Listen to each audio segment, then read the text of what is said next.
Record হচ্ছে এখন। ওকে ভাই। নাসরুল্লাহ বলছে অ্যাসাইনমেন্ট একটু বুঝিয়ে দেন। হ্যাঁ, অ্যাসাইনমেন্ট বুঝিয়ে দিব, ক্লাসের শেষের দিকে যে অ্যাসাইনমেন্টটা বুঝিয়ে দিব। তো সল্ট অ্যানালাইসিসে সল্টের দুটো অংশ থাকে, একটা ক্যাটায়ন একটা অ্যানায়ন। ক্যাটায়নকে বলা হয়, ক্যাটায়ন যেহেতু ধাতুগুলাই হয় সেহেতু এটাকে বলা হয় বেসিক রেডিক্যাল বা ক্ষারীয়মূলক, আর অ্যানায়নকে বলা হয় অ্যাসিডিক রেডিক্যাল।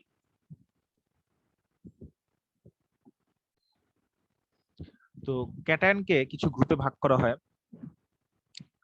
কারণ ক্যাটায়নের সংখ্যা অনেক, কিন্তু অ্যানায়নের সংখ্যা কিন্তু লিমিটেড। অ্যানায়নের মধ্যে হচ্ছে halogen, sulphate, carbonate and maybe nitrate, এগুলো লিমিটেড, এই কয়েকটাই অ্যানায়ন আর কি। তো এখন ক্যাটায়নের সংখ্যা কিন্তু অনেক, ধর ক্যাটায়ন গ্রুপ 1, গ্রুপ 2, গ্রুপ 3, হ্যাঁ, দেন ট্রানজিশন এলিমেন্ট, সব মিলে ক্যাটায়ন মেলা। তো আমরা যেটা করি সল্ট অ্যানালাইসিসের সবচেয়ে সহজ পার্ট, যেটা সহজ পার্ট হচ্ছে অ্যানায়ন শনাক্তকরণ, ঠিক আছে? তো আমরা শুরুতে দেখবো যে অ্যানায়ন কি করে শনাক্তকরণ করা যায়, মানে একটা সল্ট দিলে পরে সল্টের মধ্যে কোন অ্যানায়নটা আছে কিভাবে খুঁজে বের করতে পারবো। তো এটা খুঁজে বের করার জন্য আমরা যেটা করব, আমরা হচ্ছে প্রথমে যেটাকে আমরা বলি স্টক সলিউশন প্রিপারেশন, বা এটাকে বলে sodium carbonate extract preparation. Sodium carbonate extract preparation.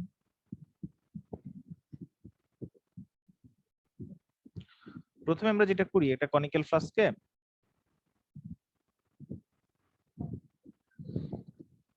1 গ্রাম সল্ট স্যাম্পল, তার সাথে 4 গ্রাম সোডিয়াম কার্বনেট আর 25 ml ওয়াটার দিয়ে এটাকে আমরা হিট দেই। হিট দেওয়া হয় 5 থেকে 10 মিনিট। হিট দিলে পরে যেটা হয়, ধাতুর যে দুইটা অংশ আছে, একটা হচ্ছে পজিটিভ অংশ, একটা নেগেটিভ অংশ, একটা প্লাস চার্জ একটা মাইনাস চার্জ। তাহলে সোডিয়াম কার্বনেটের সাথে ধাতুর যে পজিটিভ অংশ আছে সেটা হচ্ছে যেটা করবে এম কার্বনেট বানাবে। তো আমি এখানে লিখলাম এটা হচ্ছে তোমার কার্বনেটের জায়গায় এক্স লিখলাম, কারণ ধাতুর যোজনীগত আমি জানি না, সেই হিসেবে আমি এক্স লিখে রাখলাম এখানে। জাস্ট মানে জাস্ট এটাকে আমরা বলতে পারি যে এখানে একটা ধাতব কার্বনেট উৎপন্ন হবে। তো আমি এক্স না লিখে আর একটা কাজ করি, কারণ ধাতুর যোজনী কত সেটা যেহেতু আমি জানি না, আমি লিখলাম যে ধরো M A R carbonate B, মানে ধাতব কার্বনেট উৎপন্ন করবে। ওকে, তো এই ধাতব কার্বনেট উৎপন্ন করলে যে ঘটনাটা ঘটবে, এই ধাতব কার্বনেট গুলা ইনসলিউবল, ইনসলিউবল ইন ওয়াটার। যখন আমি হিট দিব, এই ধাতব কার্বনেট গুলো যদি ইনসলিউবল ইন ওয়াটার হয়, তাহলে আমার এই ধাতব অংশটাকে আমি কি করলাম, অদ্রবীভূত হিসেবে রেখে দিলাম। তাহলে এই যে নেগেটিভ অংশটা আছে, এটা এক্স মানে কিন্তু হ্যালোজেন, হ্যালোজেন না, অন্য যে কোনো কিছু হতে পারে, সালফেট, নাইট্রেট, কার্বনেট, যে কোনোটা হতে পারে। তাহলে এই এক্সটা বেসিক্যালি সোডিয়ামের সাথে মিলে সোডিয়ামের সেই হ্যালাইড বানাবে, বা সোডিয়াম সালফেট বানাবে, বা সোডিয়াম কার্বনেট বানাবে, বা তোমার ধরো সোডিয়াম নাইট্রেট বানাবে। এটা কি বুঝছি আমরা? কারণ আমার কাছে অ্যানায়ন কিন্তু নির্দিষ্ট এই যে এগুলাই। শুনতেছো আমার কথা? জি ভাইয়া। আচ্ছা, তো দেন আমরা যেটা করি, এই যে এখানে যে তোমার একটা তলানি পাবো বা অদক্ষেপ পাবো, আমরা নিচে একটা তলানি পাওয়া যাবে। এই তলানিটা বেসিক্যালি হচ্ছে এই যে কার্বনেট গুলার। কেন কার্বনেট হিসেবে ধাতুগুলোকে সরালাম? কারণ ধাতুগুলা বিভিন্ন টেস্টে এসে প্রবলেম ক্রিয়েট করতে পারে, বিভিন্ন রিঅ্যাকশনে পার্টিসিপেট করে ফেলতে পারে, আমরা যেটা চাই না। করলে পরে তখন আবার অ্যানায়ন শনাক্তকরণটা কঠিন হয়ে যায়। দ্যাট ইজ আমরা যেটা করি, আমরা হচ্ছে এই এই কার্বনেটটাকে সরাবো। তাহলে এটাকে আমরা যেটা করবো, ফিল্টার করব। ফিল্টার করে কিভাবে? কনিক, তোমরা কি ইয়ার নাম শুনছো? এটাকে কি বলে? ফানেল ভাই। ফানেল বলে। ফানেল। Funnel, funnel. মাঝে মাঝে পরীক্ষায় প্রশ্ন, সেটা নাম, এটার নাম হচ্ছে কনিক্যাল ফ্লাস্ক। বইটা পরীক্ষা একবার আসছিল, কোনটা কি নাম লিখতে বলছিল নিচে, কনিক্যাল ফ্লাস্ক, এর নাম হচ্ছে ফানেল। FUNNEL হওয়ার কথা, হ্যাঁ ফানেল। তো এটার ভিতরে আমরা যেটা করি, একটা ফিল্টার পেপার দিয়ে দিই। এর ভিতরে এই সলিউশনটা যদি আমি ঢেলে দেই, তাহলে যেটা হবে, ফিল্টার পেপারের উপরে আমার সে ধাতব কার্বনেট গুলো থেকে যাবে। আর এই জায়গায় আমরা একটা টেস্ট টিউব যদি নেই, বা একটা বিকার যদি নেই, তাহলে বিকারের মধ্যে একটা দ্রবণ আসবে, সেই দ্রবণটা বেসিক্যালি কি এই জিনিসটা সেই দ্রবণে থাকবে। কথা কি বুঝছি? জি ভাইয়া। দ্রবণে থাকবে। তার মানে আমি যেটা করলাম, আমার যে ধাতুর যে বা লবণের যে অ্যানায়নটা ছিল, ওই অ্যানায়নটাকে সোডিয়ামের লবণ হিসেবে আমি দ্রবণে নিয়ে নিলাম। এবার এই দ্রবণটাকে আমরা বলি সোডিয়াম কার্বনেট এক্সট্রাক্ট, কারণ আমি যেটা করছি লবণ থেকে সোডিয়াম কার্বনেট দিয়ে এই যে তোমার অ্যানায়নটা ছিল, অ্যানায়নটাকে এক্সট্রাক্ট করে নিয়ে আসছি, সরায় নিয়ে আসছি, দ্যাট ইজ এটাকে বলে sodium carbonate extract. Got it? জি ভাইয়া। এবার আমার কাজ হচ্ছে সোডিয়াম কার্বনেট এক্সট্রাক্ট থেকে সামান্য একটু করে নিব। ধরো আমি প্রথমে যেটা করব, সবার আগে আমরা যে টেস্টটা করি, আমরা হচ্ছে সবার আগে হ্যালোজেন টেস্ট করি। হ্যালোজেন টেস্ট মানে হ্যালাইড টেস্ট হচ্ছে হ্যালোজেন টেস্ট। তো তোমার যদি তুমি বলো যে সোডিয়াম কার্বনেট এক্সট্রাক্ট আছে, প্রথমে যেটা করি আমরা একটা টেস্ট টিউবে সামান্য পরিমাণে ওই সোডিয়াম কার্বনেটের এক্সট্রাক্ট নিই। এটা হচ্ছে sodium carbonate extract.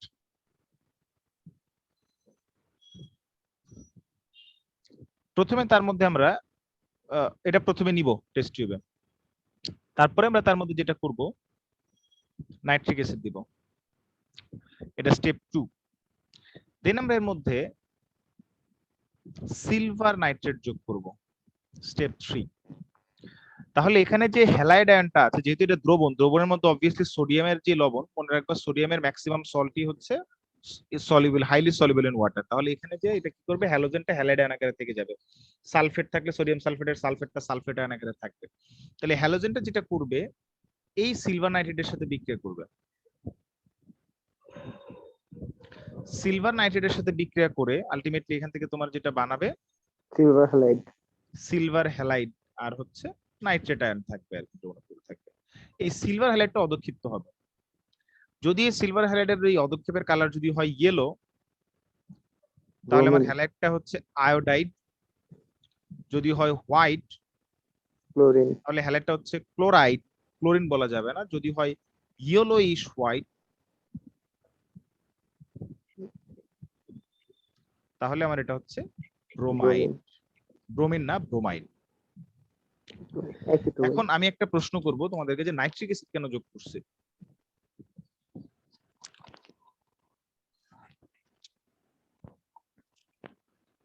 Nitric acid যোগ করার পিছনে উদ্দেশ্যটা কি বা কারণটা কি, কেন যোগ করা হলো?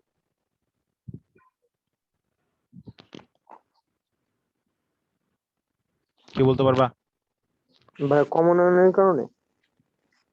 না রে ভাই, আমরা সোডিয়াম কার্বনেট এক্সট্রাক্ট বানাইতে গিয়ে ওখানে কি করছি দেখো, সল্টের 4 গুণ সোডিয়াম কার্বনেট দিছি না? হ্যাঁ। আচ্ছা, 4 গুণ দেওয়ার পিছনে কারণ বিভিন্ন ধাতুর চার্জ হলো কারো +2, কারো +1, কারো +3, ম্যাক্সিমাম ধাতুরই চার্জ গুলো এরকম হয়। সো দ্যাট 4 গুণ দিব, কারণ যেন সব ধাতুগুলাই কার্বনেট আকারে অদক্ষিপ্ত হয়। কথা কি বুঝছি? হ্যাঁ জি ভাই।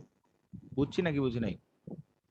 জি ভাই, মানে লিমিটিং যাতে না হয় একটু। যেন না সোডিয়াম কার্বনেট এক্সট্রা দেওয়ার পিছনে উদ্দেশ্য আমার 3 গুণ দিলেই হয়।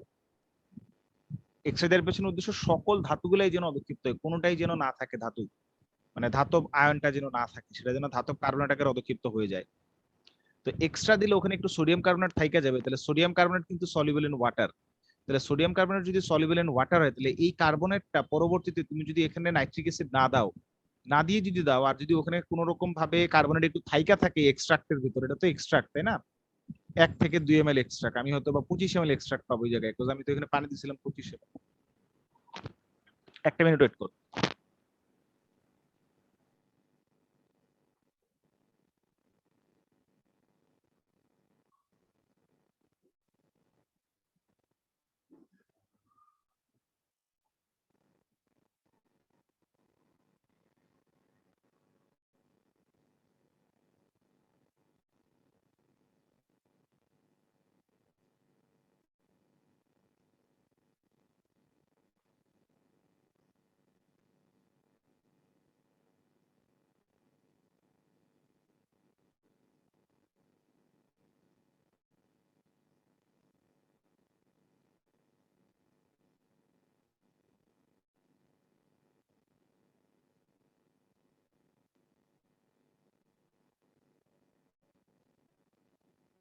হ্যালো।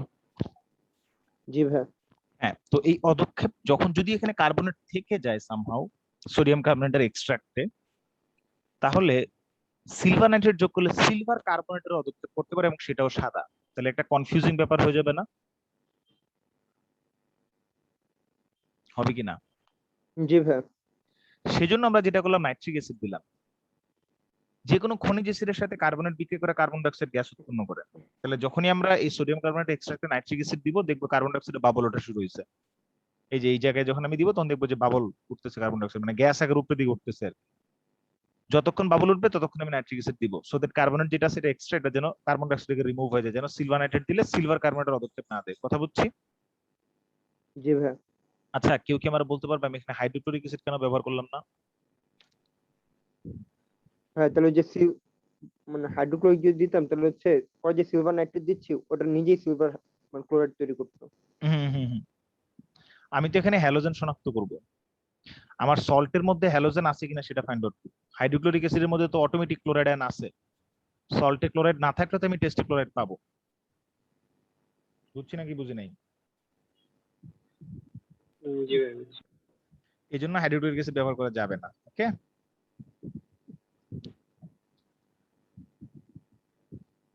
আচ্ছা এখন আসি ভাই। তাহলে এই যে সিলভার হ্যালাইড, এটা তো ধরেন ইয়েলো হইলে ধরে নিলাম এটা হচ্ছে কি, এটা হলো আপনার আয়োডাইড। তারপরে আমরা যেটা করি, এই সিলভার হ্যালাইডটাকে আমরা হচ্ছে অ্যামোনিয়াম হাইড্রোক্সাইড দ্রবণে দেই। তাহলে এটা যেটা বানায়, diamine diamine silver halide hydro বানায়। সরি ডায়ামিন সিলভার হ্যালাইড আর পানি বানাবে আর কি, ব্যালেন্স করে নিও। এখন যদি আমার এক্সট্রা হয় ক্লোরাইড, তাহলে আমার এটা হচ্ছে কমপ্লিটলি সলিউবল হয়ে যাবে, মানে সাদা পদক্ষেপটা সম্পূর্ণ কি হয়ে যাবে?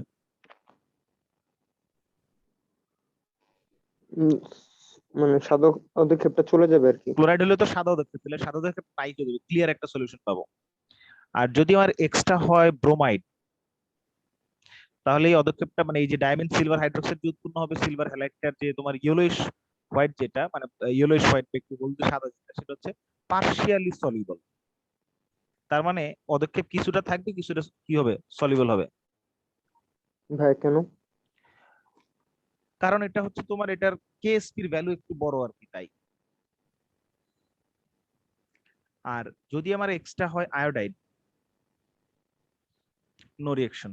তার মানে ইয়েলো পদক্ষেপ ইয়েলোই থাকবে, পার্শিয়ালিও সলিউবল হবে না, সম্পূর্ণ সলিউবল হবে না। কথা বুঝতে পারছি?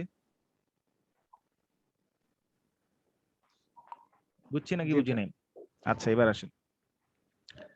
এবার আপনি আবারও সিমিলারলি সোডিয়াম কার্বনেটের এক্সট্রাক্ট আরেকটা টেস্ট টিউবে নেবেন। 1 number step, sodium carbonate extract. এবার এর মধ্যে আপনি যেটা করবেন, হাইড্রোক্লোরিক অ্যাসিড যোগ করবেন। কেন হাইড্রোক্লোরিক অ্যাসিড যোগ করবেন বুঝতে পারতেছেন, কার্বনেট রিমুভ করার জন্য। নাম্বার 3 স্টেপ, আপনি এখানে বেরিয়াম ক্লোরাইড সলিউশন যোগ করবেন। Number 3, step 3। যদি এখানে একটা যোগ করার পরে আফটার দ্যাট যদি একটা হোয়াইট পিপিটি আসে, তার মানে সালফেট ছিল। না ঝামেলা আছে, তাহলে এটা সালফেট আয়নও হইতে পারে, কার্বনেটও হইতে পারে। কারণ বেরিয়াম সালফেট থাকলে বেরিয়াম সালফেটের হোয়াইট পিপিটি আসবে, আর যদি কার্বনেট কিন্তু থাকে ভাই তাহলে আমরা তো বেরিয়াম HCl দিয়ে কার্বনেট আসবে। বাবল ওয়েট চেক ওয়েট করে ওয়েট ওয়েট ফেলছি ওয়েট না। ওয়েট, শেষ করি। বেরিয়াম কার্বনেট থাকতে পারে। এখন আমি যেটা করছি, মানে হোয়াইট পিপিটি বেরিয়াম ক্লোরাইড দিলে দুইটারই আসতে পারে, বাট যেহেতু আমি হাইড্রোক্লোরিক অ্যাসিড আগেই যোগ করে ফেলছি, তাহলে আমি কিন্তু এখানে কার্বনেট রিমুভ করে ফেলাইছি, কার্বনেট কিন্তু কার্বন ডাই অক্সাইড দূরে চলে যাবে। তাহলে সেক্ষেত্রে আমি শুধুমাত্র কি পাবো, সালফেট পাবো। কথা কি বুঝতে পারছি? জি ভাই। এখন ধরো জি ভাই। তারপরেও কার্বনেট রয়ে গেছে সামহাউ, জি ভাই।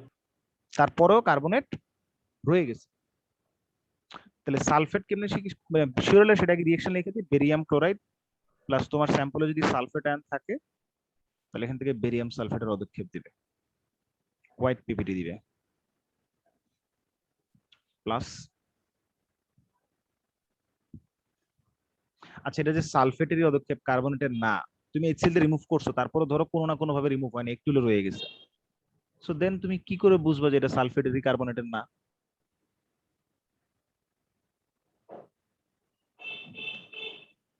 ধরো কোনো না কোনো ভাবে রয়ে গেছে, তখন কি করবা? ভাইয়া তাহলে আরেকবার হচ্ছে ক্যালসিয়াম হাইড্রোক্সাইডের জলীয় দ্রবণ চালনা করে দেখবো। না না, এটার মধ্যে আবার তুমি HCl দিবা। ও, যদি কার্বনেট আচ্ছা হয়ে থাকে হ্যাঁ, তাহলে তো তাহলে কার্বন তাহলে ডাইঅক্সাইড তো গ্যাস উৎপন্ন বিক্রিয়া হবে, করবে। বেরিয়াম কার্বনেটটা কার্বন ডাইঅক্সাইড গ্যাস রিলিজ করবে। আর যদি না হয়ে থাকে তাহলে এটা সালফেট, 100% শিওর হলাম। কথা বুঝতে পারছি? জি। ভাই এবার আসেন নাইট্রেট শনাক্তকরণ, বুয়েট পরীক্ষা আসছে। খুবই সফিস্টিকেটেড একটা টেস্ট। যেটা হয়, প্রথমে যেটা করতে হয়, ওই সোডিয়াম কার্বনেট এক্সট্রাক্ট, আবারও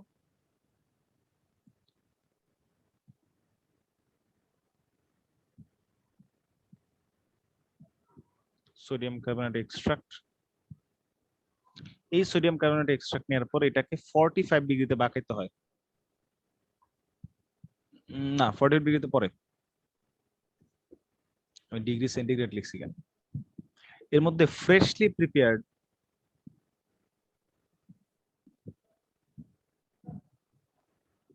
ফেরাস সালফেট সলিউশন, তারপর এটাকে 45 ডিগ্রি অ্যাঙ্গেলে বাঁকাইতে হয়। বাঁকে একটা ড্রপার দিয়ে একদম ড্রপ ওয়াইজ গাঢ় সালফিউরিক অ্যাসিড যোগ করতে হয়।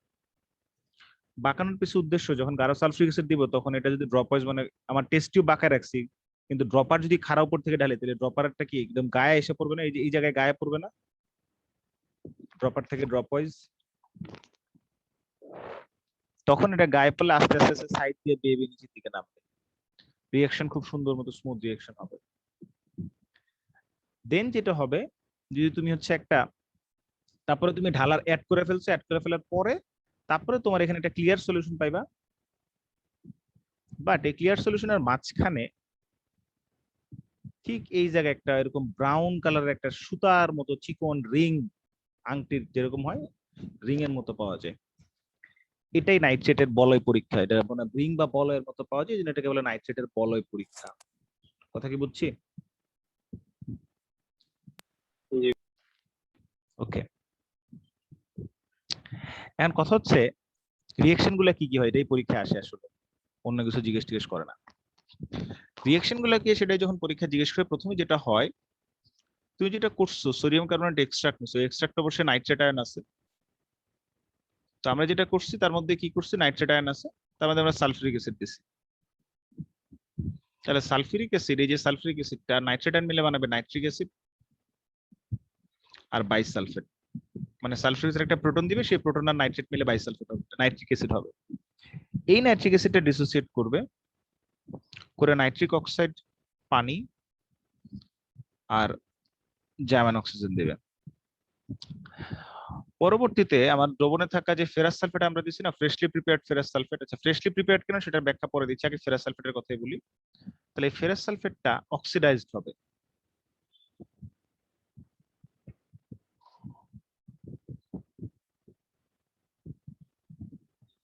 সালফিউরিক অ্যাসিড সহ অক্সিডাইজড হয়ে এখান থেকে বানাবে ফেরিক সালফেট আর পানি। তো ফ্রেশলি প্রিপেয়ার্ড ফেরাস সালফেট এর পিছনে উদ্দেশ্য হচ্ছে, আমাদের এই জায়গাতে আমি যে সালফিউরিক অ্যাসিড দিছি, সালফিউরিক অ্যাসিড নাইট্রেটকে নাইট্রিক অ্যাসিড বানাবে, সেখান থেকে নাইট্রিক অক্সাইড উৎপন্ন হবে।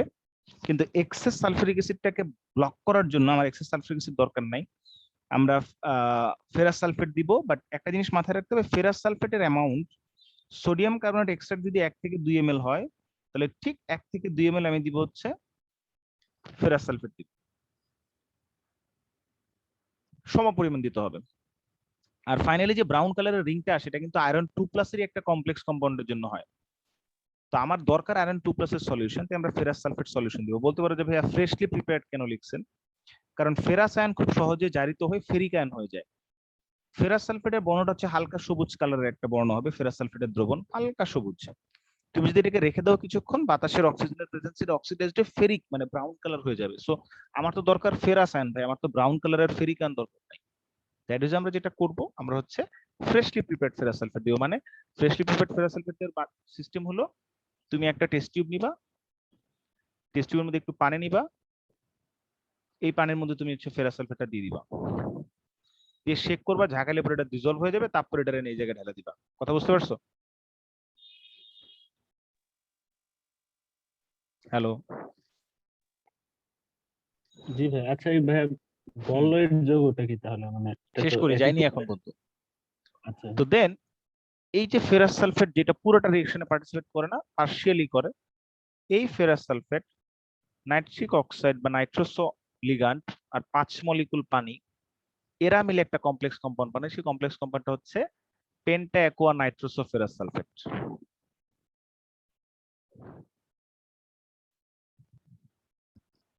এটাই হচ্ছে সেই ব্রাউন রিং।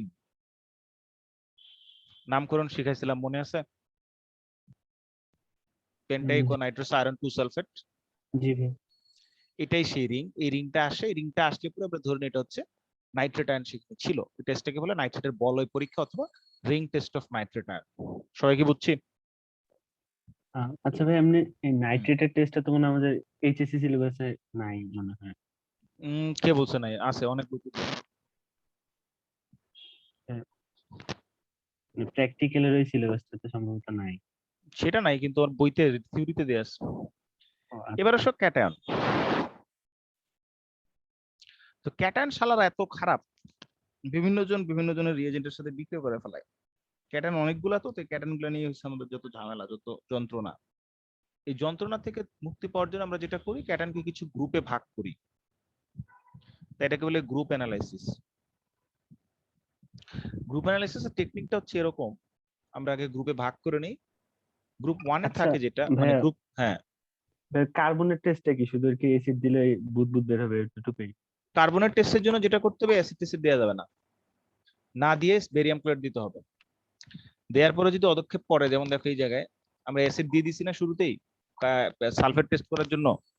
জি ভাইয়া। কার্বনেট টেস্টের জন্য যদি কার্বনেট টেস্ট করতেই চাও, কার্বনেট আছে কিনা, সেক্ষেত্রে তোমাকে যেটা করতে হবে, আগে থেকে অ্যাসিড করতে হবে। আর কার্বনেট টেস্ট করার আসলে আহ, যৌক্তিক না, কারণ আমরা তো কার্বনেট দিয়ে দিচ্ছি আলাদা করে, কার্বনেট থাকুক বা না থাকুক সে তো আসবেই, আসবে না? জি ভাইয়া। তো সেই জন্য কার্বনেট সল্ট ইউজুয়ালি দেওয়া হয় না। মানে তুমি যখন ফাইন্ড আউট করতে যাবা, তুমি তো সোডিয়াম কার্বনেট এক্সট্রাক্টই বানাবা। আর ব্যাপার হচ্ছে তোমরা তো ইন্ডিভিজুয়াল সলভ করো, তোমরা ইন্ডিভিজুয়াল সলভ করো না, একটা একটা সলভ করো। তো আমি যেটা দেখাচ্ছি এটা কিন্তু একটা সল্টের জন্য না, মিক্সচার অফ সল্টের জন্য। মোর দেন ওয়ান অ্যানায়ন যখন থাকবে একসাথে, তখন কি করে ফাইন্ড আউট করতে, তখন এইভাবে করতে হয়। হ্যাঁ, তো তখন কিন্তু ঝামেলা, বিকজ আমার এই মিক্সচারের মধ্যে কার্বনেট থাকলেও টেস্ট দিবে, সোডিয়াম কার্বনেট তো আলাদা করে দিচ্ছি, সেখান থেকেও দিবে। So that is a carbonate আমরা দিই না, অমিট করি। কার্বনেট নেই, সালফেট, ব্রোমাইড, নাইট্রেট, হ্যালোজেন, এগুলা দিই আমরা। ঠিক আছে? জি ভাইয়া। গ্রুপ 1 এ সিলভার প্লাস, মার্কারি প্লাস, আর হচ্ছে লেড 2 প্লাস, এরা গ্রুপ 1 এর সদস্য। গ্রুপ 2, এটা যদি দুইটা ভাগে ভাগ করা, তোমাদের সুবিধার্থে আমি একটা গ্রুপের কথাই বলবো, গ্রুপ 2ই বলবো শুধু। কপার 2 প্লাস, ক্যাডমিয়াম 2 প্লাস, বা লেড 2 প্লাস, বা মার্কারি Ag2 প্লাস। এরা বলতে পারো যে লেড 2 প্লাস কেন দুইটাতেই আছে। আমি আগে লিখি গ্রুপ 3। গ্রুপ 3 তে আছে হলো তোমার aluminium 3 plus, chromium 3 plus, iron 3 plus. Group 4 যদিও দুইটা ভাগ আছে, 4A 4B, আমরা জাস্ট 4A 4B না বলে শুধু 4A তেই থাকতেছি। বেরিয়াম 2 প্লাস, তোমাদের আসলে এগুলাই আছে, calcium 2 plus and strontium 2 plus. Last but not the least, group 5, এটা হচ্ছে তোমার অ্যামোনিয়াম আয়ন,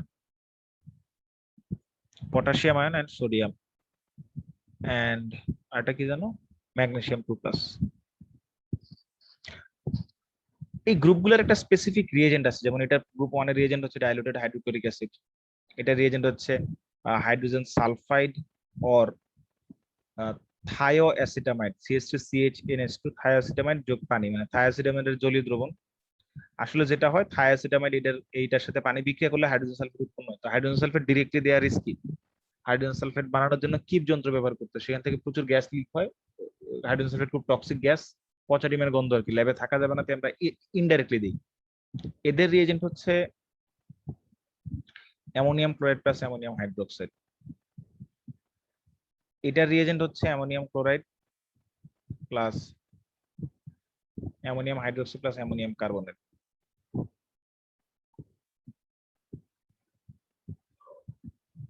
এটার কোনো নো স্পেসিফিক রিএজেন্ট।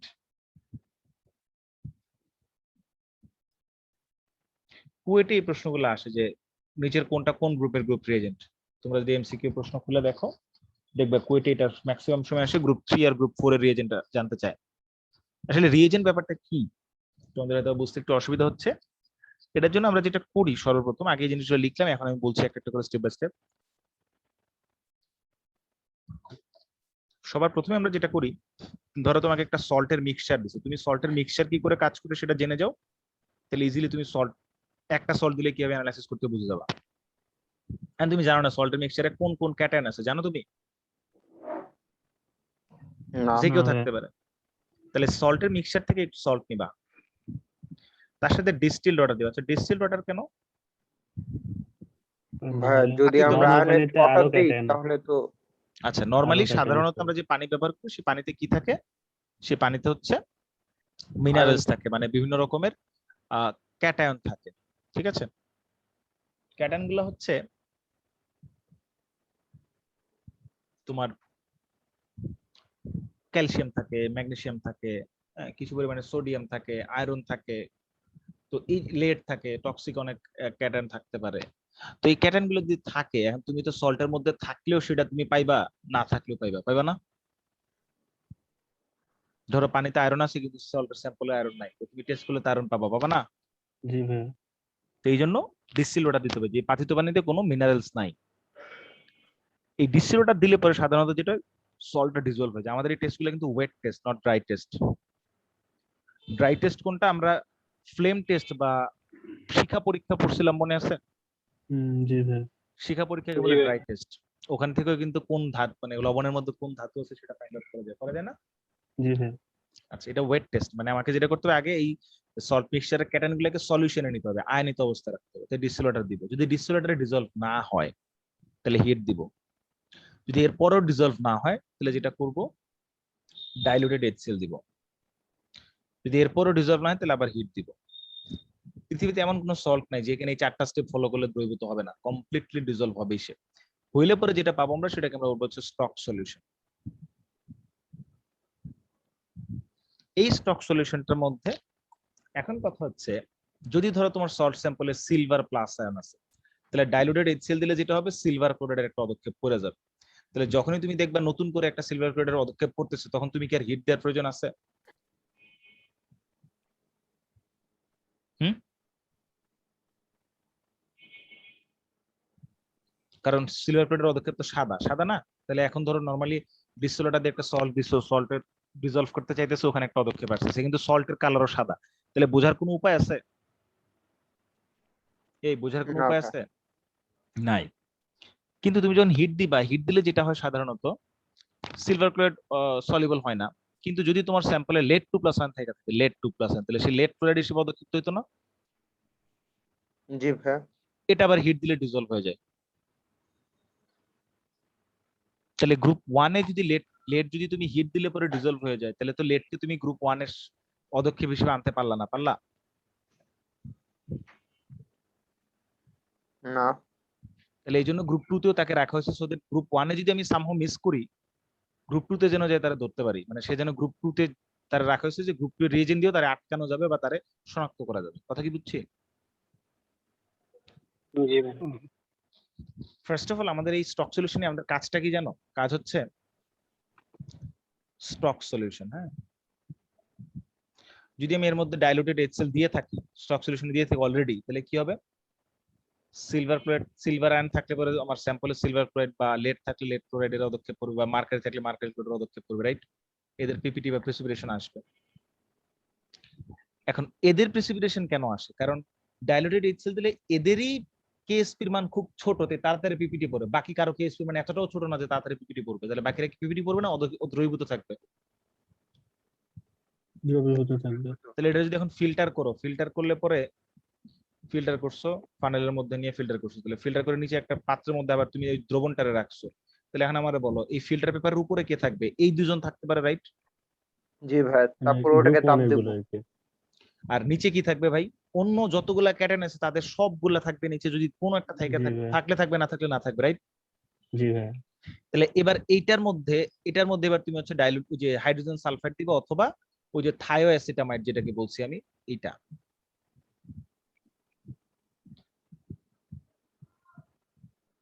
এইটা বা এটার জলীয় দ্রবণ দিবা। তাহলে যদি দাও, তাহলে এখানে যদি গ্রুপ 2 এর কেউ থাইকা থাকে, ধরো কপার আছে, তাহলে কপার সালফেটের অদক্ষেপ পড়বে, ক্যাডমিয়াম থাকলে ক্যাডমিয়াম সালফেট, লেড থাকলে লেড সালফেটের অদক্ষেপ পড়বে। তাহলে এই অদক্ষেপটাকে আবারও ফিল্টার করে আলাদা করলে নিচে যে একটা পাত্রে কিছু একটা পাবো, সেটার মধ্যে কি থাকবে এবার ভাই? গ্রুপ 3 বা গ্রুপ 4 বা গ্রুপ 5 এর কেউ থাকতে পারে নাকি? জি ভাই। তাহলে অ্যামোনিয়াম ক্লোরাইড আর অ্যামোনিয়াম হাইড্রোক্সাইড দিলে কি হবে? এরা অদক্ষিপ্ত হবে যদি এরা থাকে, না থাকলে কেউ অদক্ষিপ্ত করবে না। তারপরে এটা দিব, যদি এরা কেউ থাকে এরা অদক্ষিপ্ত হবে। তাহলে কি করতেছি আসলে আমি?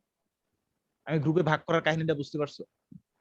জি জি ভাই। ভাই, মানে পুরো একটা মিক্সচার থেকে যাতে আলাদা করতে মিক্সচার পারি। থেকে আমি সেপারেট করে ফেললাম তাদেরকে। এখন ধরো তুমি গ্রুপ 1 এ পাইছো, এটা অথবা মার্কারি কোন একটা অদক্ষেপ আসতে পারে, HgCl2 কোন একটা হবে, কারণ কোনটা কেমনে বুঝবা? ভাই ওই যে হিট দিব। না, এই যে অদক্ষেপটা আছে তুমি যে পাইলে এটার উপর অদক্ষেপটা, এটারে নিয়ে আমরা কি করি? এটা ডিসলভ করি আবার, কারণ এটাকে আবার আয়নিত করতে হবে, ঠিক আছে? হিট দিয়ে ডিসলভ করা যায়। অথবা নরমালি ধরো তুমি যদি এটাকে আবার অন্য একটা পাত্রে নিলা, এখানে তো ডাইলুটেড HCl ছিল, ওটাকে যদি তুমি এখন নিউট্রালাইজ করে ফেলো, নিয়ে আবার যদি তুমি একটু গরম পানির মধ্যে রাখো, এটা আবার ডিসলভ হয়ে যাবে। হইলো? হওয়ার পরে যেটা করবো আমরা এখন, তিনটার যে কোনো একটা হতে পারে। তাহলে এবার লেডের জন্য আলাদা টেস্ট করবো, মার্কারের জন্য আলাদা টেস্ট করবো, সিলভারের জন্য আলাদা টেস্ট করবো। তাহলে ধরা পড়বে না সিলভার আছে না, লেড আছে না, মার্কারি আছে, এই জি পড়বে। ভাই। জি ভাই। তাহলে সিমিলারলি গ্রুপ 2 তে যদি ধরো আমি প্রথম গ্রুপে কোনো পদক্ষেপ পড়ে নাই, তাহলে গ্রুপ 1 এর কেউ নাই, তাহলে ওই তিনটা তো টেস্ট করার দরকার নেই, আছে? না। না ভাই। ধরো তুমি হাইড্রোজেন সালফাইড বা থায়োসিডামাইডের জলীয় দ্রবণ দিতে কোন একটা পদক্ষেপ করছে, কপার সালফেট কালো হয়, লেড সালফেট কালো হয়, ক্যাডমিয়াম সালফেট হলুদ হয়, যাই হোক না কেন পদক্ষেপ কিছু একটা পড়বে। তাহলে এখন পদক্ষেপ পড়ার পরে এটা কি কপারের না, ক্যাডমিয়ামের না, লেডের না, মার্কারের আমি জানি? না। তাহলে এই পদক্ষেপটাকে নিয়ে আবার ডিসলভ করবো, ডিসলভ করে দেন ওই সলিউশনটা 4 ভাগ করবো, 4 ভাগ করে 4টার জন্য আলাদা আলাদা টেস্ট করবো, রাইট? তিনটা না। জি ভাই। এখানে 3টা লিখছি আমি, তো আমার তো 4টা থাকলে 4টার জন্য করবো, 3টা হলে 3টার জন্য করবো, তাই না? এখন কিছু প্রশ্ন মাথায় তোমাদের ঢুকাইতে হবে। আচ্ছা ঠিক আছে ভাই, কপার সালফার গ্রুপ 2 তো বুঝলাম পদক্ষেপ পরে। আচ্ছা গ্রুপ 3 তে অ্যামোনিয়াম ক্লোরাইড আর অ্যামোনিয়াম হাইড্রোক্সাইড দিলে কিভাবে পদক্ষেপ পড়ে একটু দেখান তো, আমি একটা একটা করে দেখাই। ধরো গ্রুপ 2 তে আছে কপার 2+ বা ক্যাডমিয়াম 2+, যদি তুমি হাইড্রোজেন সালফাইড তো মানে সালফাইড আয়ন, তাহলে এটা হচ্ছে কপার সালফাইড অথবা ক্যাডমিয়াম সালফাইড পদক্ষেপ দিবে, গেল এটা। এখন থায়োসিটামাইড আর হচ্ছে পানি বিক্রিয়া করে কিভাবে তোমাকে হাইড্রোজেন সালফাইড দেয়? এই যে CH3 এটা ফার্স্ট চ্যাপ্টারে ছিল। CONH2 প্লাস হাইড্রোজেন সালফাইড, ঠিক আছে? আসলে থায়োসিডামাইডের জলীয় দ্রবণ দেওয়ার মানে ইনডাইরেক্টলি সালফাইড আয়ন সাপ্লাই দেয়, কথা কি বুঝতে পারছি? জি ভাই। জি ভাই। ওকে, মাঝে মাঝে তোমাদের একটা প্রশ্ন আসে HSC পরীক্ষায় যে কপার সালফেট আর ক্যাডমিয়াম সালফেট দুটো একসাথে পদক্ষিপ্ত হয় না, দুজনের কেএসপি মান ভিন্ন, কপার সালফেটের কেএসপি মান ছোট, ক্যাডমিয়াম সালফেটের কেএসপি মান বড়। যার কেএসপি মান ছোট সে আগে পদক্ষিপ্ত হবে, যার কেএসপি মান বড় সে পরে পদক্ষিপ্ত হবে, কথা কি বুঝতে পারছি? জি ভাই। আচ্ছা, এখন তৃতীয় গ্রুপে যেটা হয়, প্রথমে আমরা সল্ট স্যাম্পলের ওই যে স্টক সলিউশন নিয়ে তার মধ্যে অ্যামোনিয়াম ক্লোরাইড দিই। অ্যামোনিয়াম ক্লোরাইড কি একটা, আর অ্যামোনিয়াম ক্লোরাইডের পরে অ্যামোনিয়াম হাইড্রোক্সাইড। আচ্ছা অ্যামোনিয়াম হাইড্রোক্সাইড কি স্ট্রং না উইক? উইক। অ্যামোনিয়াম হাইড্রোক্সাইডের Weak. কনজুগেট বলা যায় না এই অ্যামোনিয়াম ক্লোরাইডকে, বাফারে পড়াইছি। হুম। তাহলে একটা উইক বেজের কনজুগেট স্ট্রংলি ডিসোসিয়েট করে, তাহলে এখান থেকে প্রচুর অ্যামোনিয়াম প্লাস আয়ন আসবে আর ক্লোরাইড আয়ন আসবে। তাহলে এটা ডিসোসিয়েট করবে যদি এটা উইক এসে, তাহলে এটা মানে উইক বেস, তাহলে উইকলি ডিসোসিয়েট করে অ্যামোনিয়াম আয়ন দিবার হচ্ছে হাইড্রোক্সিল আয়ন। তাহলে এখন কমন আয়ন ইফেক্টের জন্য কি হবে? এই উভমুখী বিক্রিয়াটা পেছন দিক যাবে না? জি ভাই। আর দ্রবণে যদি থাকে তোমার হচ্ছে হাইড্রোক্সিল, সাপোজ দ্যাট ধরো আয়রন 3+ বা অ্যালুমিনিয়াম 3+ বা ক্রোমিয়াম 3+, তখন যেটা হবে এরা এই হাইড্রোক্সিলের সাথে বিক্রিয়া করে এদের হাইড্রোক্সিল আকারে পদক্ষিপ্ত হবে। ফেরিক হাইড্রোক্সাইড বা অ্যালুমিনিয়াম হাইড্রোক্সাইড বা ক্রোমিয়াম হাইড্রোক্সাইড। বুঝতে পারছি কেন আমরা এখানে এই যে এই কম্বিনেশনটা অ্যাড করছিলাম।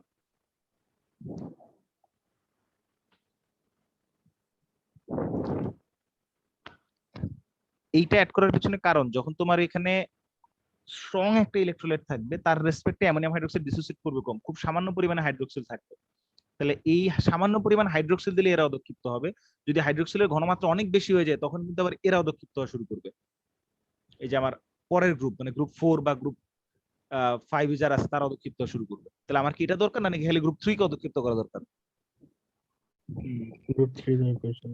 সেক্ষেত্রে হাইড্রোক্সিলের ঘনমাত্রা কম হইতে হবে। সো তাই আমরা যেটা করি, আমরা হচ্ছে অ্যামোনিয়াম হাইড্রোক্সাইড দিলেও কিন্তু অদক্ষেপ করবে, সামান্য অদক্ষেপ করবে, কিন্তু আমার পদক্ষেপটা বেশি পরিমাণে আনতে হবে, সো দ্যাট আমি পরে অ্যালুমিনিয়াম, আয়রন এবং ক্রোমিয়ামকে আলাদা করতে পারি বা এটা আইডেন্টিফাই করতে পারি। এর জন্য অ্যামোনিয়াম ক্লোরাইড সাথে দিব, সো দ্যাট অ্যামোনিয়াম আয়ন উৎপন্ন হবে প্রচুর পরিমাণে। তাহলে এই বিক্রিয়ার পেছন দিক যাবে, হাইড্রোক্সিলের ঘনমাত্রা কমে যাবে, কমে গেলে পরে আলটিমেটলি কম হাইড্রোক্সিলের জন্য এগুলো অদক্ষিপ্ত হবে। বাকি অন্য কোনো লবণ বা অন্য কোনো ধাতু তার হাইড্রোক্সিল আকারে অদক্ষিপ্ত হবে না। তাহলে কেন অ্যামোনিয়াম ক্লোরাইড আর অ্যামোনিয়াম হাইড্রোক্সাইড যোগ করেছে বুঝছো? জি ভাই। এখন যদি তুমি গ্রুপ 3 এর পরে গ্রুপ 4 এ যাও, অ্যামোনিয়াম ক্লোরাইড অ্যামোনিয়াম হাইড্রোক্সাইড যোগ করার পরে অ্যামোনিয়াম কার্বনেট, তাহলে কি হবে? বেরিয়ামটা বেরিয়াম কার্বনেট আকারে অদক্ষিপ্ত হবে, ক্যালসিয়াম থাকলে ক্যালসিয়াম কার্বনেট, স্ট্রনশিয়াম থাকলে স্ট্রনশিয়াম কার্বনেট আকারে অদক্ষিপ্ত হবে। কথা বুঝতে পারছি? আমরা যেটা করছি উপরের গুলারে আলাদা করছি গ্রুপ রিএজেন্ট দিয়া, 5 নম্বরে যে 4টা আছে ওদের কি আবার আলাদা করার প্রয়োজন আছে নাকি নাই? উপরের কেউ যদি থাকুক বা না থাকুক, ধরো উপরের সবগুলোর মধ্যে কেউ নাই, তাহলে নিচের 5টার মধ্যে কেউ একজন থাকবে, বা 2টা থাকবে বা 3টা থাকবে বা 4টাই থাকতে পারে 5 নম্বর গ্রুপের। জি ভাই। তাহলে গ্রুপ অ্যানালাইসিসের কনসেপ্টটা বুঝতে পারছো?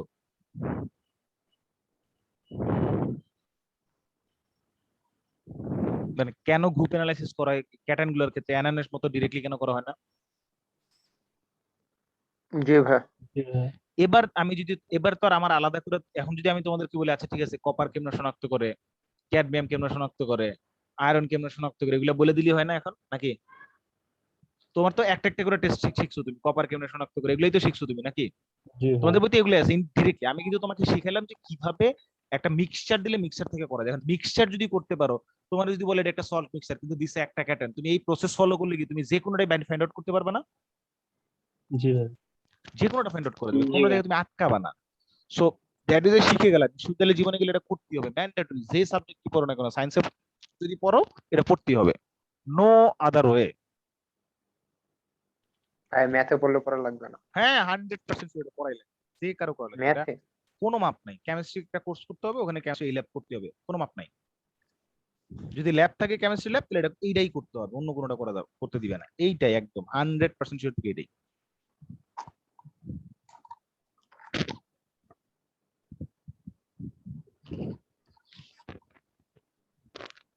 ওকে, তাইলে এবার আমরা যেটা করব, এবার হচ্ছে আমরা একটু দেখবো যে আচ্ছা কোন ধাতব আয়নকে কিভাবে শনাক্ত করতে হয়।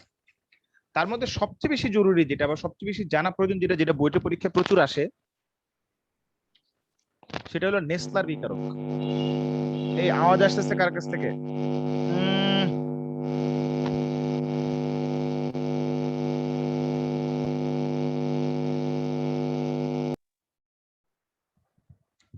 নেসলার বিকারক জিনিসটা কি আসলে?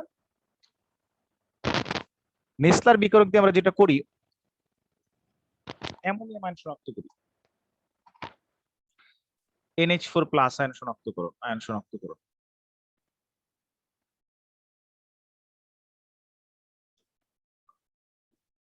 তবে NH4+ আয়ন শনাক্তকরণের একটা আমি সহজ বুদ্ধি বলে দিই। সল্ট স্যাম্পল,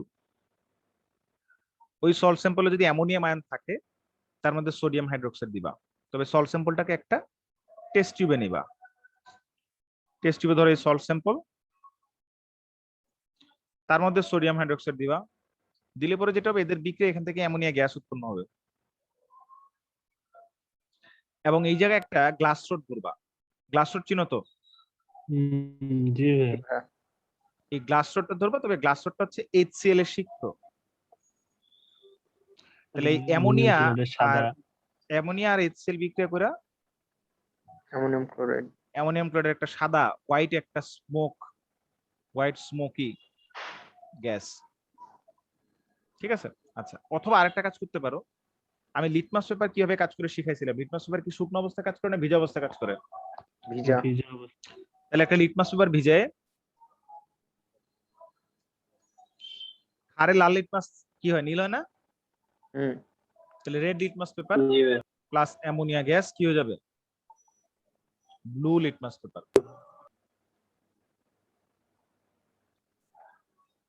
তাহলে অ্যামোনিয়া মাইন শনাক্তকরণের সহজ উপায় এটা। কঠিনটা কি? কঠিনটাই হচ্ছে নেস্তার বিকারক দিয়ে করতে হয়। আর হোয়াট ইজ নেস্তার রিএজেন্ট বা নেস্তার বিকারক জিনিসটা কি? নেস্তার রিএজেন্ট হচ্ছে একটা কমপ্লেক্স কম্পাউন্ড বেসিক্যালি। তো নেস্তার রিএজেন্টকে বলা হয় হচ্ছে তোমার অ্যামিনো মার্কিউরিক আয়োডাইডের একটা দ্রবণকে, সরি, পটাশিয়াম টেট্রাআয়োডো মার্কিউরেটকে বলা হচ্ছে তোমার নেস্তার রিএজেন্ট। তো ফার্স্ট অফ অল যেটা করতে হয়, তুমি ধরো হচ্ছে কোন একটা সল্ট স্যাম্পলে যে শুরুতে যে স্টক সলিউশন পাইছো না, এটা কিন্তু সবার জন্য কমন, দিস ওয়ান, মানে কই, এই যে এটা, তুমি এটা করতেই হবে সব সময়। এটা করার পর এখান থেকে 1 থেকে 2 ml নিবা, 1 থেকে 2 ml। এটার সাথে প্লাস আমরা দিব স্টক সলিউশন বা মজুদ দ্রবণ বাংলায় বলে, প্লাস তার মধ্যে আমরা যেটা দিব 2 থেকে 4 ফোঁটা, 2 to 4 ড্রপস নেসলার বিকারক। নেস্তার বিকারক জিনিসটা কি আসলে? নেস্তার বিকারক জিনিসটা হচ্ছে ক্ষারীয়, মানে পটাশিয়াম টেট্রাআয়োডো মার্কিউরেটের ক্ষারীয় দ্রবণ। মানে ঘটনা হয়েছে K2HgI4,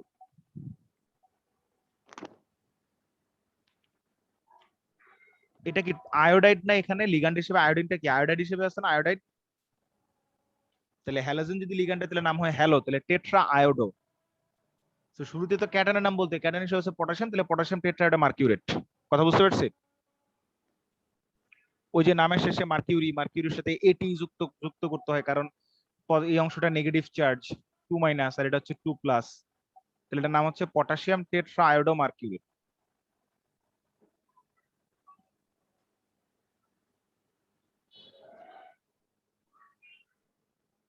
মার্কিউরেট 2।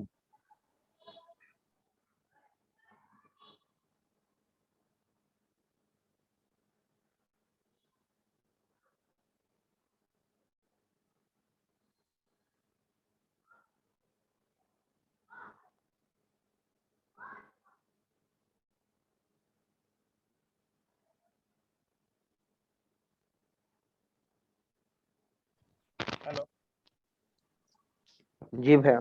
হ্যাঁ, তাহলে এটা হলো পটাশিয়াম টেট্রাআয়োডো মার্কিউরেটের ক্ষারীয় দ্রবণ, তার মানে পটাশিয়াম টেট্রাআয়োডো মার্কিউরেট আর পটাশিয়াম হাইড্রোক্সাইড। কেন পটাশিয়াম হাইড্রোক্সাইড নিলাম? কারণ এখানে পটাশিয়াম আছে তাই, সেম আয়ন হিসেবে রাখার জন্য। ঘটনা যেটা হয়, তুমি যখন এটা দিবা তখন এই অ্যামোনিয়াম আয়ন, যেটা কিনা আছে দ্রবণে, অ্যামোনিয়াম আয়ন আর হচ্ছে পটাশিয়াম হাইড্রোক্সাইড রিঅ্যাকশন করে এখান থেকে বানাচ্ছে অ্যামোনিয়া, আর হচ্ছে পটাশিয়াম প্লাস আয়ন আর হচ্ছে পানি। আর পটাশিয়াম টেট্রাআয়োডো মার্কিউরেট, যেটা কিনা K2HgI4, এই K2HgI4টা এটা হচ্ছে ভেঙে যায়, ভেঙে গিয়ে পটাশিয়াম আয়োডাইড আর হচ্ছে মার্কারি আয়োডাইড উৎপন্ন করে। এই মার্কারি আয়োডাইডটা ডাইমার হিসেবে থাকে, বিকজ এখানে মার্কারির তোমার হচ্ছে আলটিমেটলি ডাইমার হিসেবে থাকে, Hg2I4 হয়ে যায়। যেমন কপার যেরকম কিউপ্রাস আয়োডাইড ডাইমার হিসেবে থাকে, এরকম ডাইমার হিসেবে থাকে। এই ডাইমারটা পরবর্তীতে আমার যে প্রথম ধাপে অ্যামোনিয়া উৎপন্ন হলো না, অ্যামোনিয়াম আয়ন থেকে এই অ্যামোনিয়ার সাথে এই Hg2I4 বিক্রিয়া করে বানায় amino mercuric iodide, NH2 Hg2I3, আর একটা অ্যামোনিয়াম আয়োডাইড উৎপন্ন করে। কাহিনীটা হচ্ছে এখানে একটা আয়োডাইডকে এই অ্যামোনিয়ার একটা NH2 আর H যদি লিখি, এটা মাইনাস চার্জ হয়ে যাবে না? এই NH2টা নেগেটিভ চার্জটা এই 4টা আয়োডাইড থেকে একটা আয়োডাইডের সাথে I3 বানাইছে, NH2 সামনে বসে পড়ছে, আর এই H অ্যামোনিয়া লাগবে 2টা, আর একটা অ্যামোনিয়ার সাথে মিলে বানালে অ্যামোনিয়াম, আর সেই যে আয়োডাইড রিমুভ করছে সেই আয়োডাইড মিলে হচ্ছে অ্যামোনিয়াম আয়োডাইড। কথা বুঝতে পারছি? জি ভাইয়া। এটা কিন্তু বোর্ড পরীক্ষা আসছে, জি ভাই। 2বার আসছে, নেস্তার বিকারক দিয়ে অ্যামোনিয়াম আয়ন শনাক্তকরণ দেখাও। দেন যদি আমরা বলি আরেকটা সহজ শনাক্তকরণ প্রসেস, সবচাইতে সহজ, সেটা হচ্ছে সোডিয়াম কি করে শনাক্ত করা হয়, সোডিয়াম শনাক্তকরণ।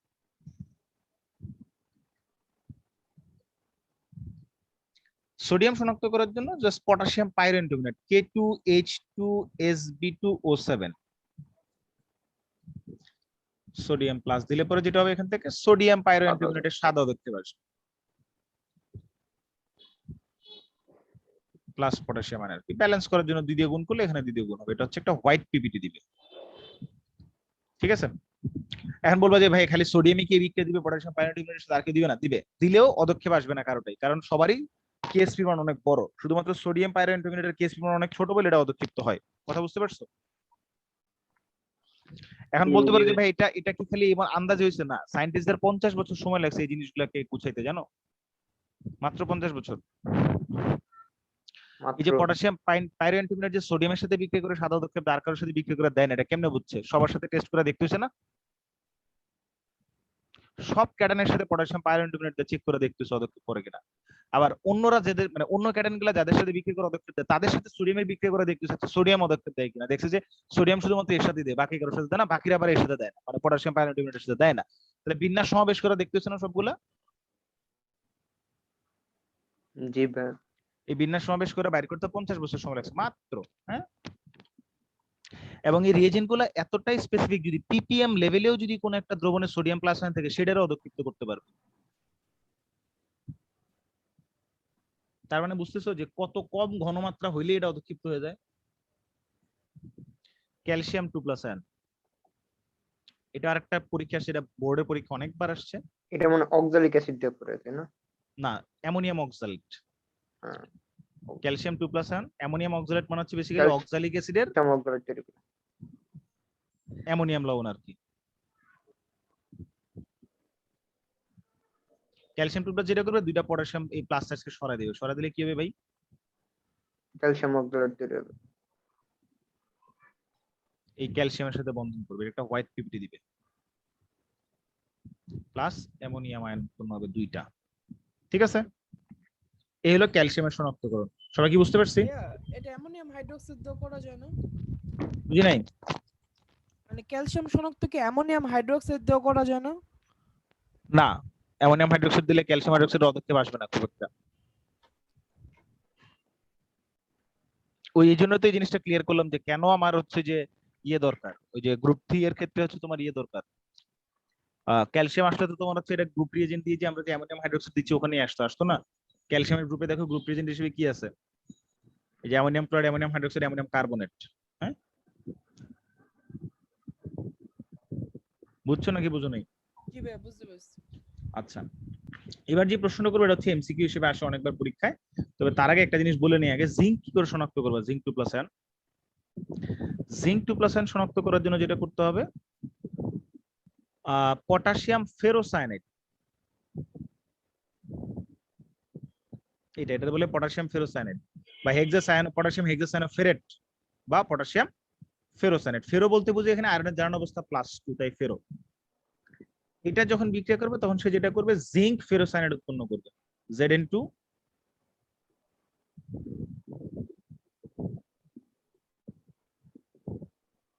জিঙ্ক ফেরোসায়ানাইডের একটা হোয়াইট পিপিটি দিবে।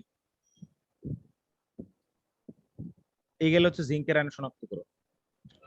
নাও কাম টু দ্য পয়েন্ট, আমরা যদি কপার শনাক্ত করতে যাই, আমি যদি এখানে জিঙ্কের পরিবর্তে কপারও দিতাম তাহলে সাদাই তাহলে আসতো। জিঙ্কে যাতে কপারই আসতো না, সাদা হবে জিঙ্কের জন্য, কপারের জন্য হবে তাহলে এটা রেড, নীল। কপারের জন্য লাল বা লালচে বা রেডিশ ব্রাউন, লালচে বাদামি, এটাকে রেড অর রেডিশ ব্রাউন।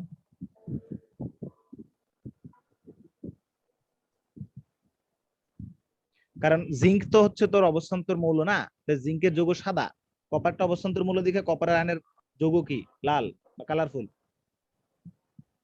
বুঝছি নাকি বুঝি নাই? জি ভাই, বুঝছি। এবার আসি আমরা অ্যালুমিনিয়াম আয়ন শনাক্ত করব। কিভাবে অ্যালুমিনিয়াম আয়ন শনাক্ত করব? অ্যালুমিনিয়াম আয়ন শনাক্ত করার জন্য যেটা করা হয়, অ্যালুমিনিয়াম 3+ যেটা করে সে হচ্ছে সোডিয়াম হাইড্রোক্সাইড যদি দেওয়া হয় তাহলে সে অ্যালুমিনিয়াম হাইড্রোক্সাইডের একটা পিপিটি দেয়। তো এই অ্যালুমিনিয়াম হাইড্রোক্সাইডের পিপিটিটা আমি যদি এক্সেস সোডিয়াম হাইড্রোক্সাইড দিই, মানে হাইড্রোক্সিল আয়ন বেশি দিই, তাহলে যেটা হয় AlOH4- আয়ন উৎপন্ন করে, তাহলে সামনে একটা সোডিয়াম আসবে। এটা থেকে দুইটা পানি মাইনাস কর, সোডিয়াম প্লাস সোডিয়াম অ্যালুমিনিয়াম দুইটা পানি মাইনাস করলে NaAlA2 হবে আর কি, NaAlO2 সোডিয়াম অ্যালুমিনেট। প্রসেস যে এত অতিরিক্ত ইয়া দিলে পরে ক্ষার দিলে পরে অ্যালুমিনিয়াম হাইড্রোক্সাইড দ্রবীভূত হয়ে সোডিয়াম অ্যালুমিনেট বানায়, করছি? জি ভাইয়া।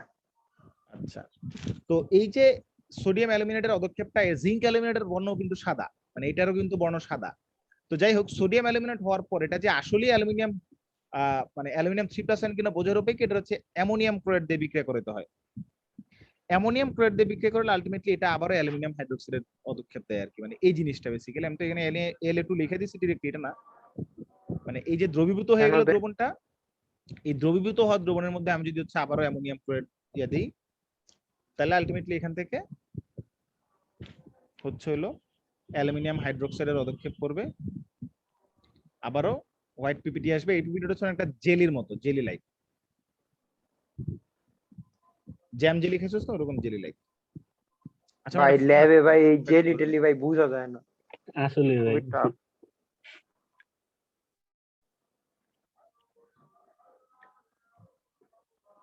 ওই সোডিয়ামের সাদা ওই মিহি দানার মতো তো খুঁজে পাওয়া যায় না।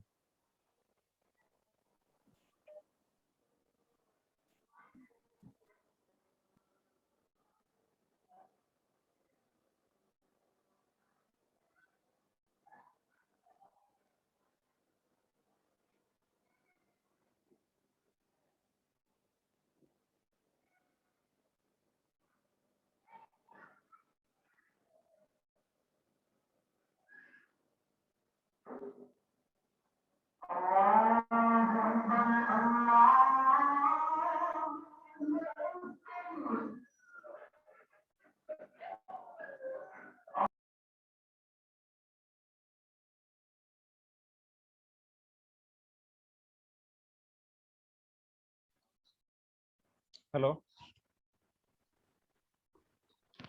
জি জি ভাইয়া। ভাই। এইটার এক্সপেরিমেন্ট খুবই টাফ, মানে টাফ বলতে অ্যালুমিনিয়ামের যে তোর সল্ট, অ্যালুমিনিয়ামের সল্ট হিসেবে ইউজুয়ালি ইউজ করা হয় অ্যালুমিনিয়াম সালফেট।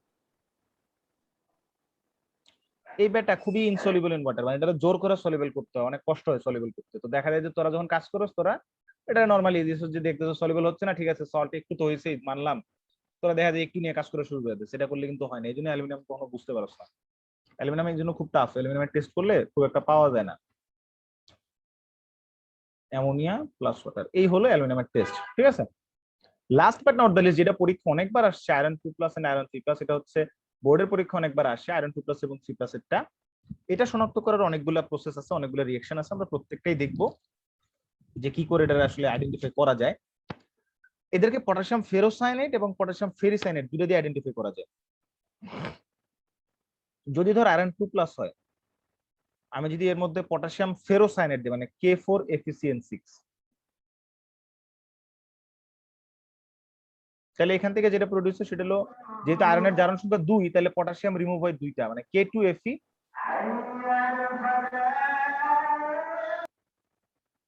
এটা উৎপন্ন হয়। এটা হচ্ছে একটা হালকা নীল কালার উৎপন্ন হয়। এই যে ভাই এইটা ভাই খুবই কনফিউজিং, কোনটা দাঁড়া দাঁড়া হালকা শেষ আর করি, কোনটা এটা বুঝাই গাঢ়। দিব, কেমনে বুঝাই দিব দাঁড়া।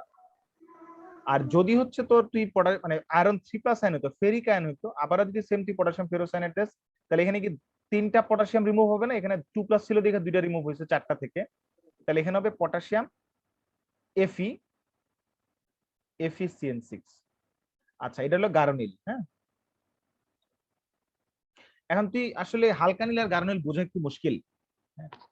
গাঢ় নীলের ক্ষেত্রে যেটা হয়, অতিরিক্ত পটাশিয়াম ফেরোসায়ানেট দিলে এটা হচ্ছে অদক্ষিপ্ত হয়, কিন্তু এটা অদক্ষিপ্ত হয় না, ঠিক আছে। যদি আয়রন 2+ আরেকবার অতিরিক্ত আরেকবার আয়রন 2+ আয়ন থাকলে অতিরিক্ত পটাশিয়াম ফেরোসায়ানেট দিলে কোনো অদক্ষেপ আসবে না, হালকা নীল কালারে থাকবে। যদি ফেরিক আয়ন হয়, অতিরিক্ত মানে পটাশিয়াম ফেরোসায়ানেট দিলে নীল আসছে, তারপর একটু বেশি দিয়ে দিবি, দিয়ে এটা যদি কিছুক্ষণ রাখা দেয় টেস্ট টিউবটারে, তাহলে কিছুক্ষণ পরে এসে দেখবি ধর 2-4 মিনিট পরে দিবি নিচে একটা অদক্ষেপ করছে। যদি অদক্ষেপ পড়ে তাহলে এটা ফেরিক, না পড়লে ফেরাস। পার্থক্য বোঝা গেল? জি ভাই। বুঝছি নাকি বুঝি না আন্দাজে করতেছি? না ভাই বুঝছি বুঝছি। আচ্ছা, এখন এগুলোর নাম কি দিবি, নাম কেমনে নামকরণ করবি? নামকরণটা এইভাবে করতে হবে, যেহেতু এখানে পটাশিয়াম 2টার, এখানে আয়রন 1টা, কিন্তু আয়রনটা হচ্ছে ফেরাস, তাই এটাকে বলে পটাশিয়াম ফেরোসায়ানাইড।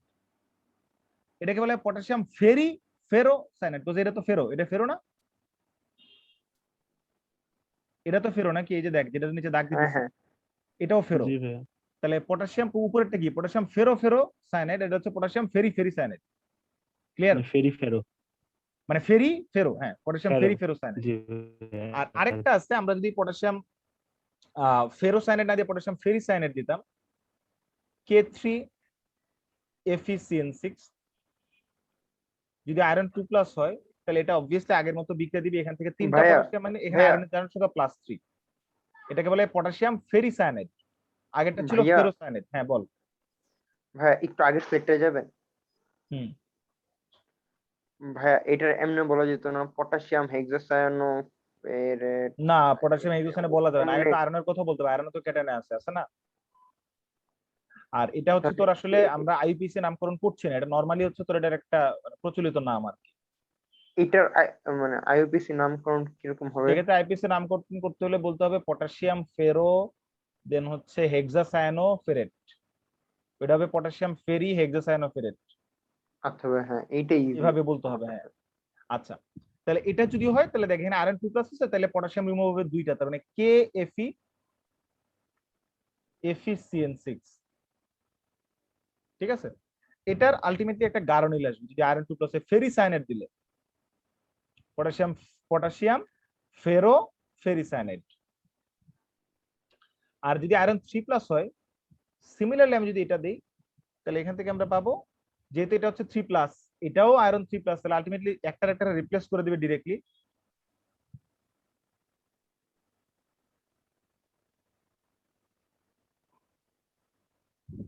এটা হবে, এটা কি ফেরি ফেরি সায়ানাইড? হ্যাঁ, ফেরি ফেরি সায়ানাইড বা ফেরিক ফেরি সায়ানাইড, ফেরি বলা যাবে না, শুধু শুধু ফেরিক বলতে হবে, কারণ আমি এখানে পটাশিয়ামের বুঝছি। পরে ফেরি কেন বলছি, ওই জাস্ট ওই টার্মটা ইউজ করে বোঝাচ্ছি যে এখানে আয়রন আছে, এটা অমুক, তাহলে যেহেতু এখানে অন্য কিছু নাই, তাহলে ফেরিক ফেরোসায়ানাইড বলতে হবে। এটাকে কি বলতে হবে? জি, ফেরিক ফেরো সায়ানাইড। Ferric ferrocyanide. এটা হচ্ছে হালকা নীল হয়। সবচেয়ে সহজ উপায় কি ভাই? এটাই কি নাকি তারা হ্যাঁ হ্যাঁ পটাশিয়াম থায়োসায়ানেট না? এটাই মনে হ্যাঁ হয়, ভাইয়া, দেখিনি তারা এটাই। দেখি। অথবা সোডিয়ামেরটাও মনে দেওয়া যায়।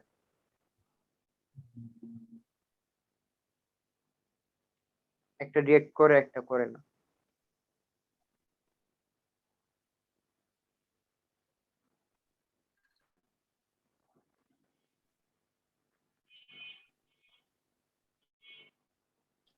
এটাই ফেরিক আয়নটা হচ্ছে এর সাথে বিক্রিয়া করে, কইরা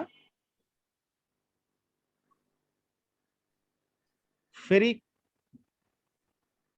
এটার একটা হচ্ছে রক্ত লাল বর্ণ উৎপন্ন করে। আর তোর হচ্ছে তো 3টা লাগবে, তো 3টা potassium plus, but iron 2+ no reaction, iron 4++ এটা নো রিয়েকশন।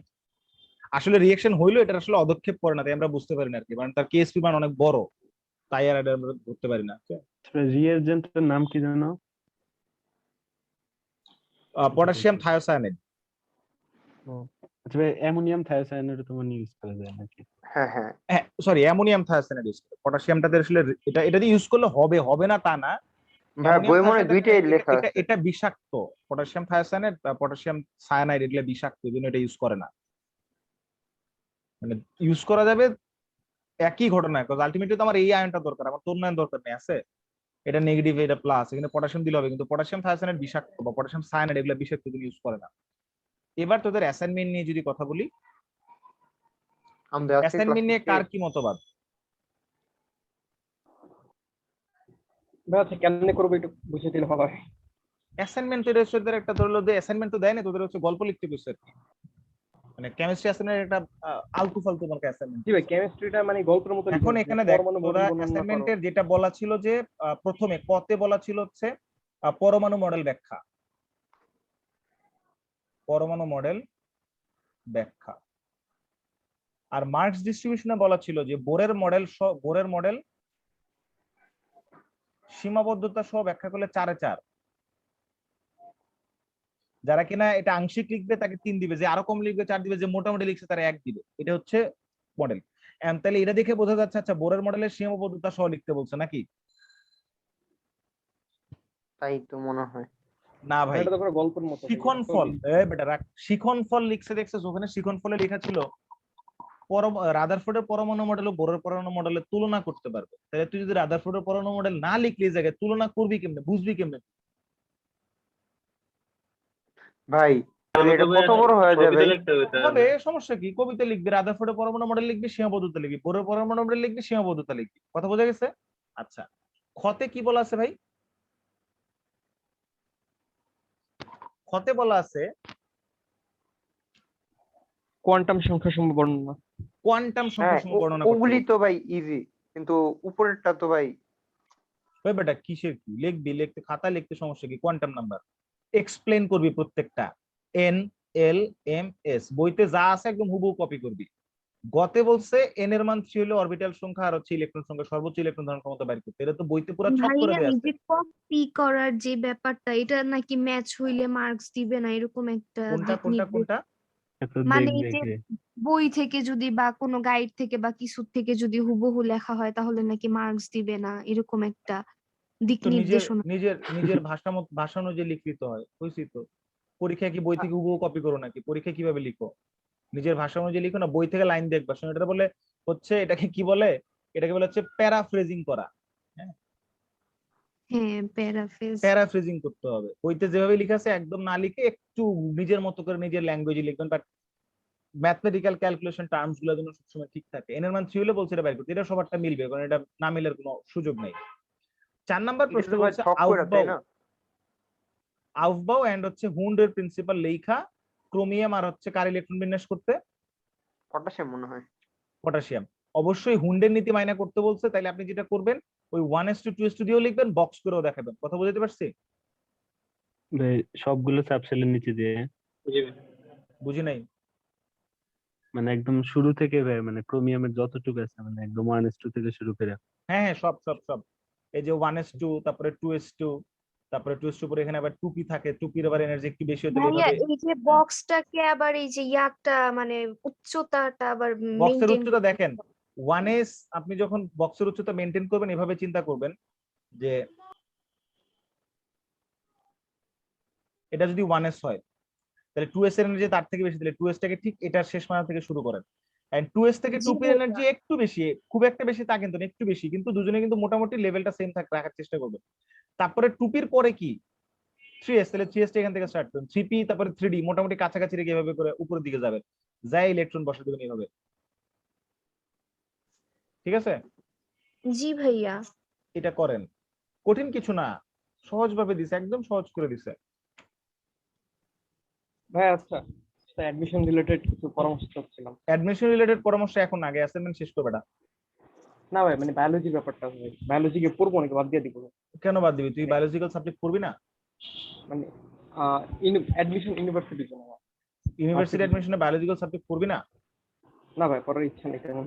না ইচ্ছে থাকলে বায়োলজি অ্যান্সার না করলে নোট অ্যান্সার করবি। আর যদি বায়োলজিক্যাল সাবজেক্ট না পড়তে চাস তাহলে তো জোরাজুরির কিছু নাই।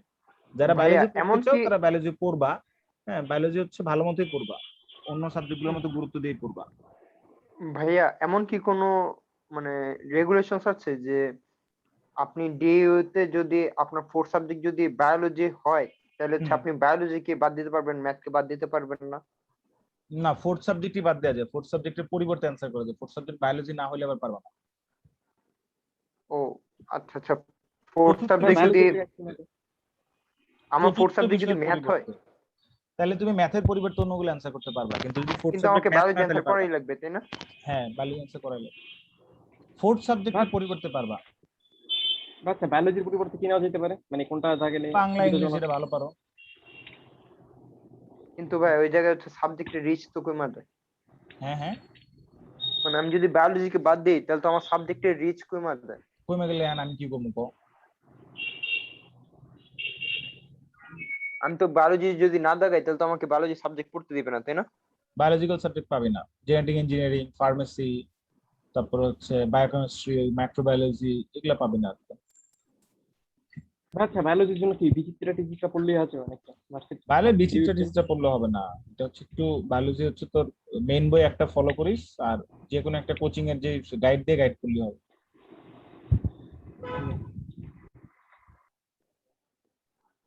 ঠিক আছে? আচ্ছা, আমার 9টা থেকে আবার 10 মিনিট স্কুলের অ্যাসাইনমেন্ট সলভিং ক্লাস আছে তো, ভাই এখানে কি সব অ্যাসাইনমেন্ট করাই দিবেন 10 মিনিট স্কুলে? করাই দিব মানে কি? আমি কি লিখাই দিব নাকি? আমি বুঝাই দিব কেমনে লিখতে আপনি হবে, কি কোথায় কোথায় লিখতে আমাদের হবে, ব্যাচে কোন ক্লাস পর্যায়ে নেবেন? শেষ করা যাবে না।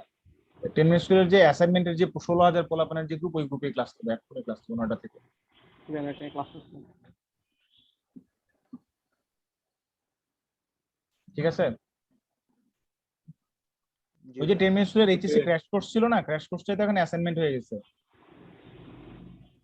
মানে আমি 22 দেখলাম যে ব্যাচের ধীরে ধীরে করাই দিচ্ছে মানে কি আমি এখন যারা কেমিস্ট্রি করাই দিচ্ছে। এনরোলমেন্ট আরে ভাই, করছিল ধরে ধরে আমি করাই তখন- দিচ্ছি। এখন আমি কি তোরে ব্রাদারহুডে পড়ানো লেখা দিব নাকি খাতায়, যে মানে বোর্ডে লেখা দিব যে এটা এভাবে লিখবি? ম্যাথের একটা ম্যাথমেটিক্যাল প্রবলেম দিচ্ছে, যদি আমার এখানে একটা ম্যাথমেটিক্যাল প্রবলেম দিত ধর, তাহলে আমি কি এটা সলভ করে দিতাম না ম্যাথটা?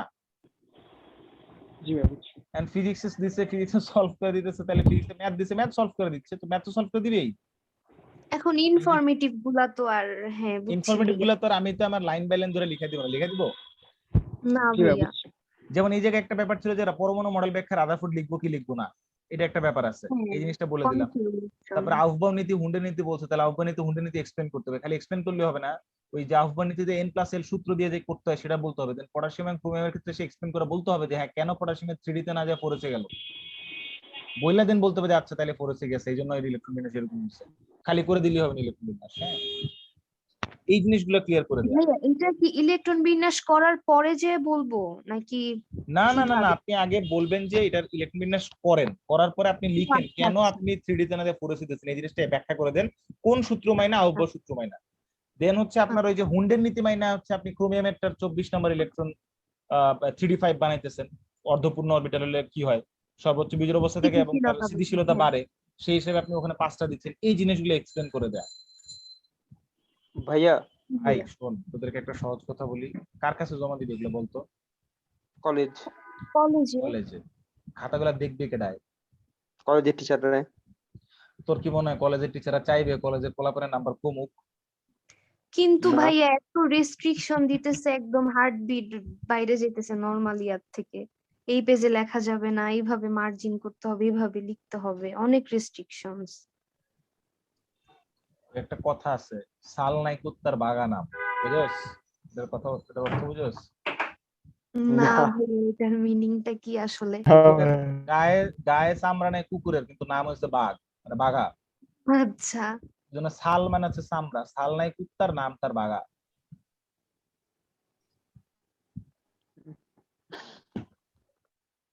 ওকে ডান, তাহলে যারা 10 মিনিট স্কুলের ক্র্যাশ কোর্সে আছে তাদের সাথে দেখা হচ্ছে আবার 9টার সময়। Bye bye. ভাইয়া আমাদের হ্যাঁ বলো। এই স্লাইডটা আজকে দিয়ে দিবেন না? স্লাইডটা দিয়ে আচ্ছা দিন। দিয়ে দিচ্ছি স্যার।